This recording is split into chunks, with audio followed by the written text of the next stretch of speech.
It all started long ago and has since happened once a year. This horrible night. It was the end of October. I was eager for a new month. Who really knows why? Anyways, I was walking home that night from a friend's house down the street. It was around 5, so there was sufficient light to guide the way. Even though I lived 20 minutes away, the sky seemed to dim rapidly. I picked up the pace after noticing this, cold wind blowing against my back, as if urging me along. After what seemed forever, I found myself in the safety of my home, unharmed, so it stayed that way. I jolted around my house for some reason, still a little paranoid from the walk home. Regardless, I had nothing to fear, so with a cup of coffee in my hand, I settled down in front of the television. My favorite show was on a marathon, in fact, which raised my spirits dramatically. When the clock struck 6:30, it was beginning a new episode. What a joyous day I was having. Well, it was joyous, up until that point. The sky was consumed by a blanket of darkness. The trees soon became looming, shadowy figures in my yard. I tilted my head to the side so I could get a better view of the sky, perhaps to see some stars or the moon. However, there was none. It was dark as an abyss. This did not worry me, at least not as much as what happened next. I looked out of the window and saw something move swiftly across my driveway. I jolted straight out of my chair and pulled the curtain farther away from the window. It was gone. My imagination, I told myself. That or a stick being blown by the vigorously blowing wind. Yes, that must have been it.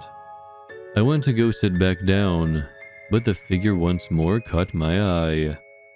The next thing I knew, I had gone into total shock. The door had been knocked on. I hobbled over to the door, fearing the outcome of opening. I hesitated. 1 minute had passed, and once more, the sound of knocking filled my ears. Ever so slowly, I reached for the doorknob, and when it had met my hand, I reluctantly turned it. The sight was horrifying. Pale, white, wrinkly skin, dotted with eyes that appeared to be similar to black holes. A short yet ominous figure it was. The voices coming from it were high-pitched and nearly a screech. I was unable to hear the horrid figure due to its screech also taking on characteristics of a mumble. For a short while I stood there in awe, fear, not knowing what to do.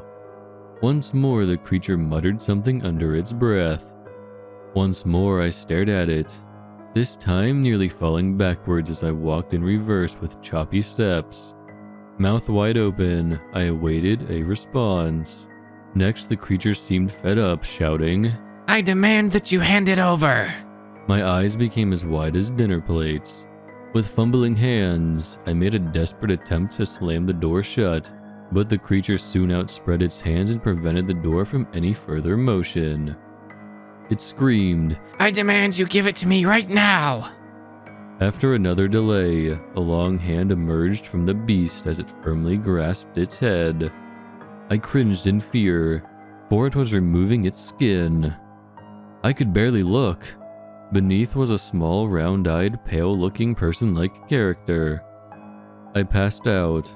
The next morning I woke up and all of my candy, sweets, or any sort of treat had been removed from my possession. I called my friend who lived down the street and told him of these events. I told him how irregular and terrifying this first-hand account was. He seemed a little unsure of my story. He said something might be wrong with me. I told him I would call this day the Days of Demands, due to the demanding ghost.